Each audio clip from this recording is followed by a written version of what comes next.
Hello, everyone. This is Rabbi Ari Sachs of Congregation Beth Mordechai coming to you with another edition of this week's online Parashah class.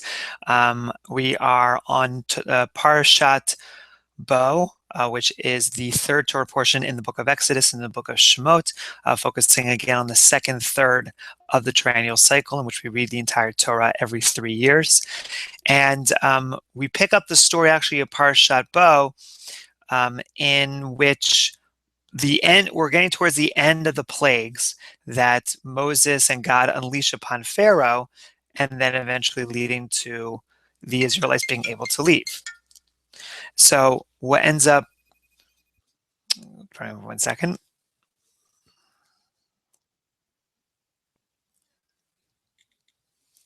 So what ends up happening here is that the Israelites go through, or Moses and Aaron and God go through with all the plagues, and then the Israelites are about to leave. And there's a very interesting thing that happens the moment the plagues end before the Israelites are about to leave, which is what we're going to focus on today. So we now turn to Sefaria.org to take a look at the beginning of the second third of the Torah portion, beginning of verse 4, in chapter 11 of Exodus. Vayomer Moshe ko amar Adonai, and Moses said, "Thus said the Lord, kachatzot halayla ani yotze betoch Mitzrayim, that about midnight I'll go out into the midst of Egypt. Umet kol bechor be'eretz Mitzrayim, and every firstborn of Egypt shall die. Mibechor Paro hayoshev ad kiso, from the firstborn of Pharaoh who sits upon his throne, ad bechor shivcha asher achar harbechaim, to the firstborn of the maidservant that sits behind the mill. Bechol bechor behema, and not just human beings, but also the firstborn of every cattle, of every animal in the land. And a great sound came up from the land of Egypt, asher kamohu lo nihiyata, a sound that had never existed before, v'chamohu lo tosif, and will not be like that scream anymore. Ulachol b'nei Yisrael, and all the people Israel, lo yacharotz kelev lishono, shall not a dog wet his tongue, lemeish ve'ad behema, against man or beast. Lema'an ted'un, for that you may know, asher yafleh Adonai, bein Mitzrayim uvein Yisrael, that there's a difference between the Egyptians and the Israelites, meaning that for Israel there will be none of these kinds of atrocities happening to them, and by the fact that they are not affected by this plague of the firstborn, you shall know that Israel is not the same as Egypt. V'yardu chol avadecha ela elai v'hishtachavuli li lemor, and all these your servants shall come down unto me and bow down unto me, saying, Tse ata v'chol ha'am asher b'raglecha, leave this nation, get out. Ve'acharechen etzeh, and after that I will go out. Vayetze me'im paro b'chori af, and he went out from Pharaoh in hot anger. Vayomer Adonai el Moshe, and God spoke to Moses, Lo yishma alechem paro, Pharaoh will not listen to you despite this last entreaty before him. Lema'an revot moftai be'eretz Mitzrayim, so that my wonders are going to finally be seen in the land of Egypt. Moshe ve'Aharon asu et kol hamoftim ha'eleh, and Aaron and Moses did all these wonders. Ha'ela lifnei Pharaoh, they did them before Pharaoh. Vaychazek Adonai elev Paro, and they did these, and Pharaoh's heart was hardened. Velo shilach b'nei Yisrael me'artzo, and he did not send out Israel from his land. And so in this moment, you get this final plague, and it is out of this plague that the Israelites are going to then become free. and Pharaoh is not listening to Moses and Aaron, which means that the plague is actually going to happen. So if we're following chronologically, we've gone through all the plagues. We've gone through this moment in which we know that this final plague is coming and that the Israelites are about to leave. And what do we get at in the very next beginning of the next chapter?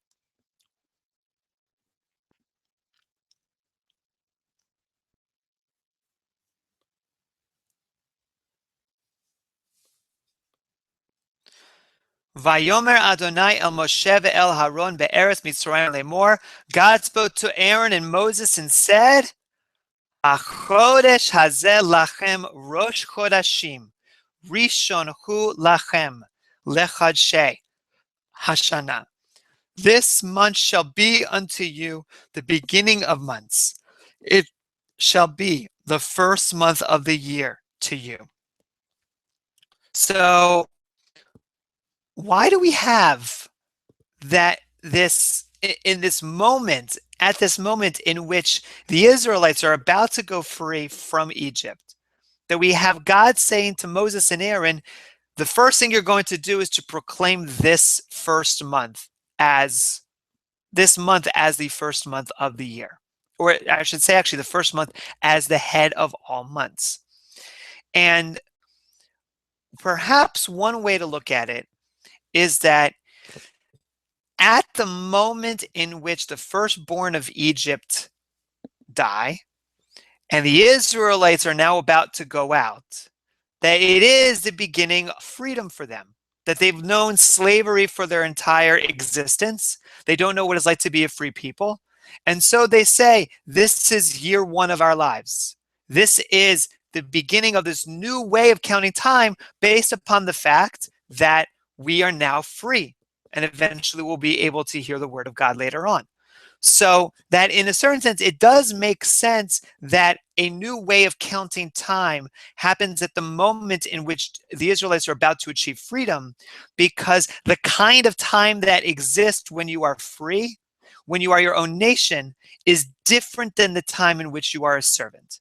I mean, we've all experienced moments in our lives in which we count time in a different way, or we count the days in which we've dated someone, or we count the days in which we've been working at a job, or that we've been in school, and that each period of our time has a certain kind of significance, and we count from the moment in which it began.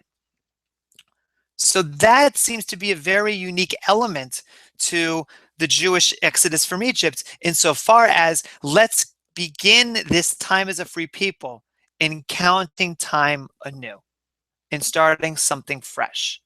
Which, by the way, may be one of the reasons why the word for month is new. The word hodesh actually comes from the meaning of something that is new.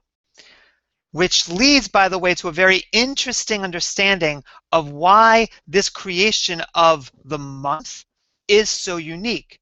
That we can't just necessarily take it for granted that the month in and of itself is something that had already existed prior to now. And so for that, we're going to turn actually to a commentator known as Abraham ibn Ezra, who was a 12th century commentator who traveled all across Europe, was born in Spain, but also lived in France and England. And so here, Abraham ibn Ezra's teachings. You can see the English translation below, which is my own translation of his text. But I'm going to be reading from the Hebrew and then translating as I go along. V'hashana be'emet hi l'shemesh levado. The whole year truly belongs to the sun. Ki hu hamolid zmanei kor v'chom v'kayitz v'chorev.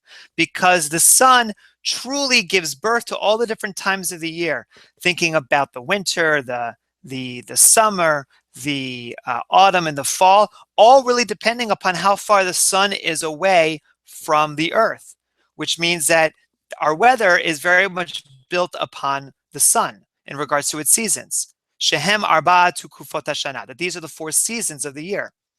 Ve'az nachshov shehaita b'tchilat rosh tala. And then thus it was believed that when the sun was at the point in which in the section of the constellations known as Aries, that this was the beginning of the year. V'hu yelech begilgilo shin samech hayamim, and it would then move 365 days, the karov revi'ich yom, actually 365 and a quarter days, ad shuvo pa'am shenit, until it comes again for a second time, pa'am shenit, uva'avor zeh nikra shana. And because of this, it is called a shana, a year, coming from the word shenit. So just to kind of understand this one section, that what Abraham Ezra was talking about, and fascinatingly, he's actually in many ways right about the amount of days it takes in a year, that a year, which has these 365 and a quarter days, divided into the 4 seasons, depending upon where the sun is located, it is called a year, a shana, because once it completes the cycle, it then begins again, a pa'am shenit. So it's that revolution of multiple times that is the essence of why it's called a year of shana. And so the Hebrew actually plays off of the way in which the sun actually creates time by the fact of revolving again in the same direction. So what does that have to do with months? Let's go back to the text.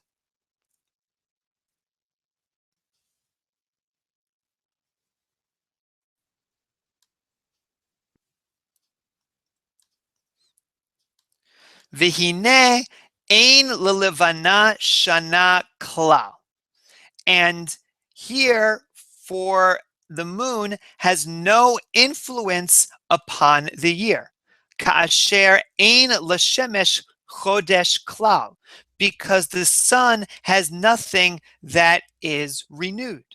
That is to say that the sun is the same size, the same brightness. It feels differently depending on the way it is, but there's no change to the actual sun. It just appears in the same manner the whole year round. There is nothing new. There's nothing chadash about the sun.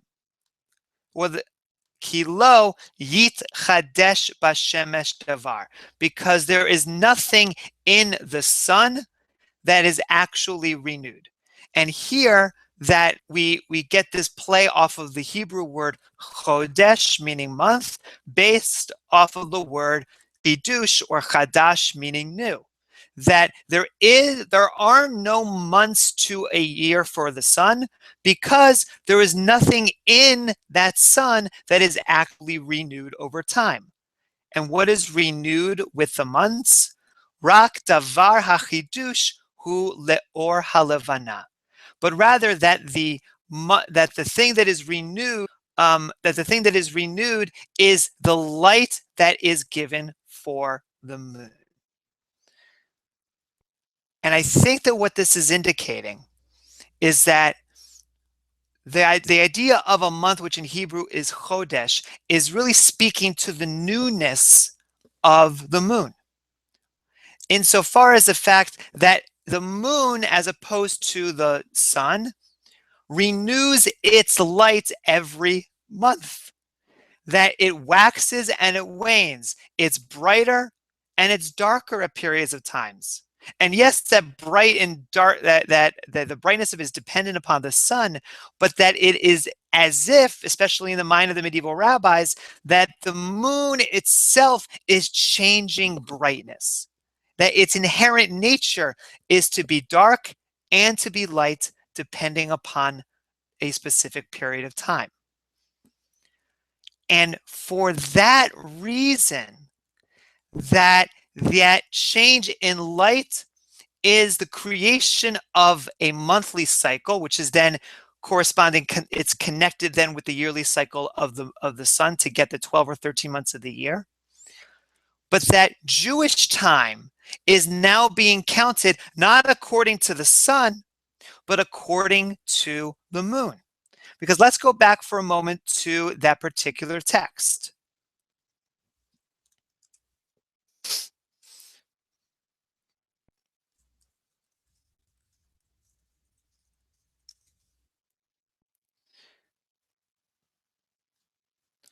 And if you look at the particular text, it says that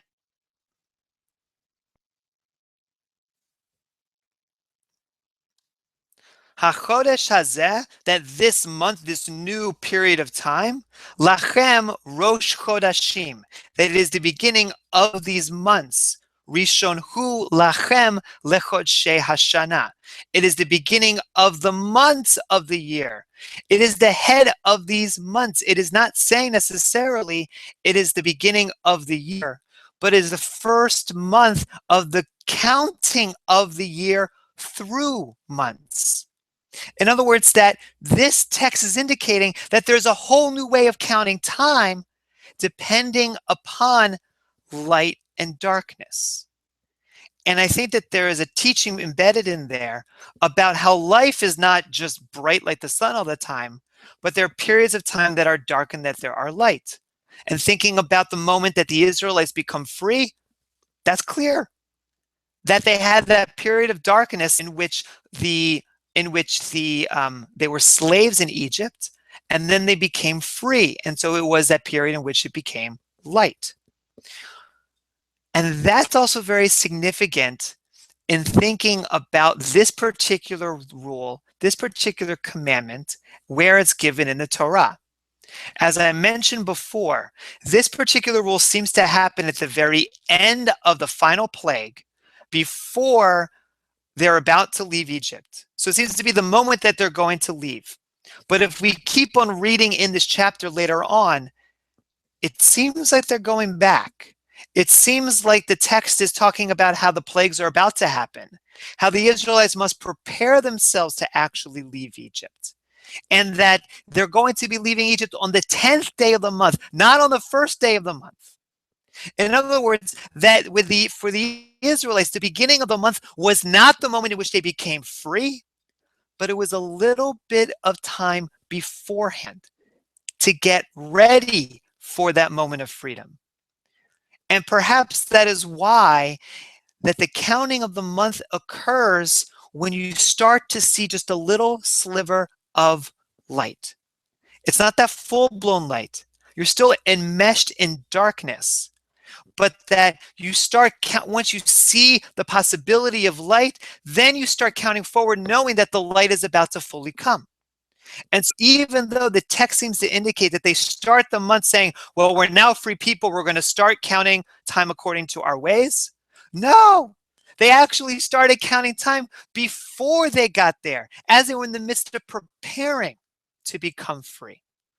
And I think that is important in teaching us how when we are counting time, when we are beginning to work on a project, when we're beginning to get ready for a life cycle moment, whether that's to have a baby or to have a wedding or to send our kids off to college, whatever it may be, that yes, there is that moment in which it begins and it seems like it's something new. It's the moment in which you start counting time differently. But at the same time, you really counted beforehand because of everything you needed to prepare for that moment. To prepare for that moment when you are fully enmeshed in that light. Because most of the Jewish holidays occur in the very middle of the month. The 15th day of the month, like we're going to celebrate this month with the holiday of Tu B'Shvat. Or for the Torah, the first Seder, the first Passover happened on the 10th of the month. But in general, it happens in the very middle of the month, at the moment in which the moon is at its brightest. That to get up to that moment needs a bit of preparation. And so we count our time from the beginning that preparation happens. So even if it may still feel like it's dark, we know that the light is coming. And so my hope and my prayer for us is that in whatever we do and all that we work on, that even if we don't see the full light in front of us, that when we are still in the midst of a lot of that darkness, we know that that light is going to come. We begin counting at that time, knowing that that light will be there. And that's all I have for today. I hope you have a wonderful Shabbat. Take care and have a wonderful day. Bye-bye.